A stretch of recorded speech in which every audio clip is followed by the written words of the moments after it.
So the track in the background is Over and Over. This is one of my singles from the summer on Enzyme Black Recordings.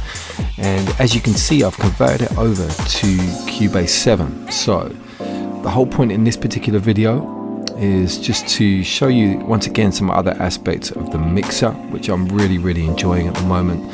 And the other thing that I'm going to do is show you one of the new features which is related to making things a bit more musical. So it's a tool that you can use to help yourselves with composition. Alright, so we're going to take a look in a minute. Firstly, let's take a look at the mixer again. And you know, I'm really feeling this mixer, as you saw in the previous video. New things for me: H to zoom in on the channels. I've seen a little bit of flack about the interface on the forum. I don't know why. You know, for me this is a really nice looking mixer and I love the whole kind of vibe with it. I don't think it needs to be really graphically intense. I've been seeing some people have been saying that they prefer it to look a little bit more refined, but I'd rather have this thing running speedily. There's no glitching going on there. It's really nice and smooth when I'm pushing the G and the H there, stepping forward in terms of increasing the size. So that's nice. I really like that.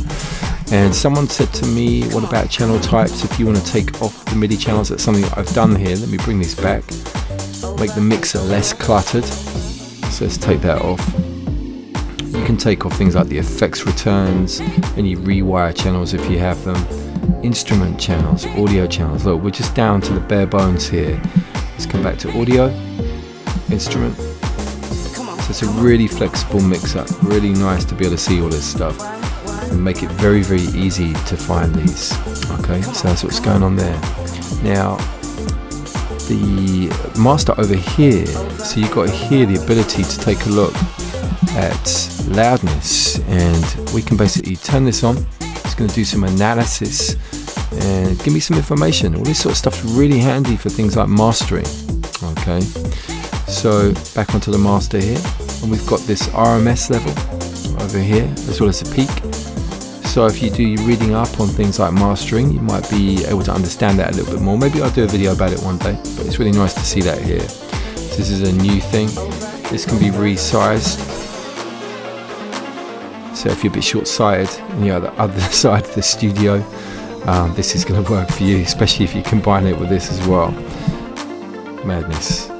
Really configurable, as you can see.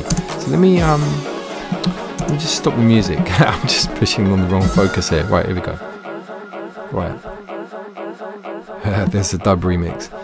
So let's just minimize that. Man, that basically there's a high feedback, so it keeps echoing. I really like that. But anyway, look, let's move on to the focus. Let me find some musical stuff like space pad. All right. What I'm also going to do with this is I'm going to select this and I'm going to glue these together. So that's pushing number 4 on the number keypad. Sorry, on the typewriter keypad, not on the number pad. And then it's come back. So we're soloed. In fact, what I'll do, come back out, push P. So the locators are either side of that. And let's just kick start this and have a listen. So I can't remember what I used for this sound. Tell you what, I'll go back and have a look. M1 simple pad. Okay, so you guys know I'm a fan of the M1. Probably getting a bit bored of me saying that. Why don't I actually, let me just go and focus on this string here. This is a, I'm pretty sure this is a, there we go, Halion Sonic. Alright, so this is a Cubase instrument. It's got some kind of filter going on there. I'm going to take it off so we can hear that nice and clear.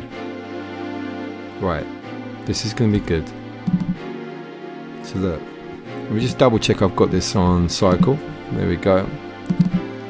Man, those chords, I love those chords. But anyway, look, tell you what, let's see if we get some variation. So you can see over here I've got this chord editing thing here. This is brand new. Okay, let me just show you. If I select over here, it tells me that's the B flat minor 7 9. You can go through this and it'll tell you what the actual chords are. So that's really handy. Let's say for example I've got a little progression that I like, but then I want to do some variation. Now look, let's have a look. So it's like, this is hearing it for the first time, so it's a good idea for us not to mess around with it. Let's keep it where it is. So when I get to the end of the 8 bars, let's do something new.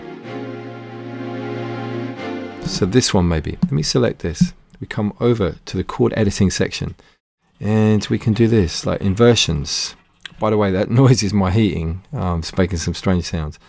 So look, move highest note to bottom. Take a look at the screen. You see that?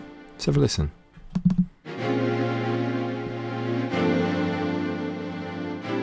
See, this is, if you had a keyboard player and you got some chords down and they learn them, they'd start improvising a bit as time went on. Let me just do another one.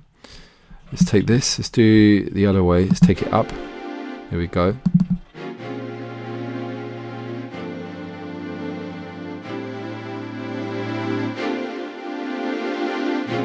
Okay, you know what, I like that, but I'm kind of missing something. So what is that? I'm just going to try and, yeah, it's one of these notes, isn't it?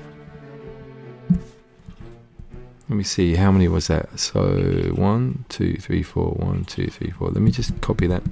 Let's try that. There we go. It's just underpinning that chord, but it's a really nice variation. Let's take this one here and let's do the same again. See, it's shifting it up. This is amazing. Why don't I add that and then take this and drag it over?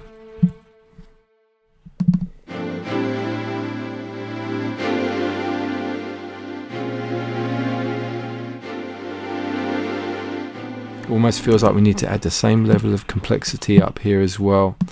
So let's grab this, let's take it up. It's almost like some kind of crescendo kind of vibe here.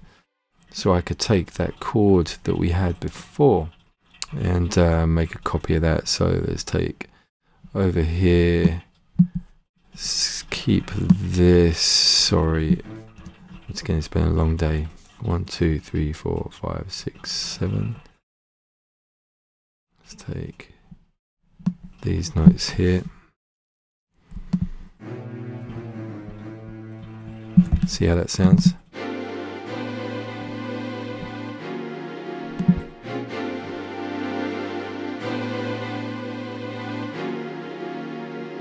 Yeah, so you see what's going on. Okay, so that's really nice. There is a lot more functionality in this chord editing tool, and it can be used in the project window for composition. So I'm going to do another video about that, but for the moment that's it. If you like the track, Enzyme Black Recordings is the label, Danny Joe Lewis is the artist name, and track is called Over and Over. Alright, nice one, and I will show you some new stuff fairly soon on Cubase 7, and also Steve Blackwax I will be doing Collaborate and Learn this week. Alright, and I'm going to do it on Cubase 7 because I need to kind of get stuff up to date. I know you haven't got it, but I think we're getting towards the end of the process, so I'll be kind of running it off and asking you to maybe send me some extra bits and we'll mix it down on here. So we're getting there. Okay, alright, nice one people.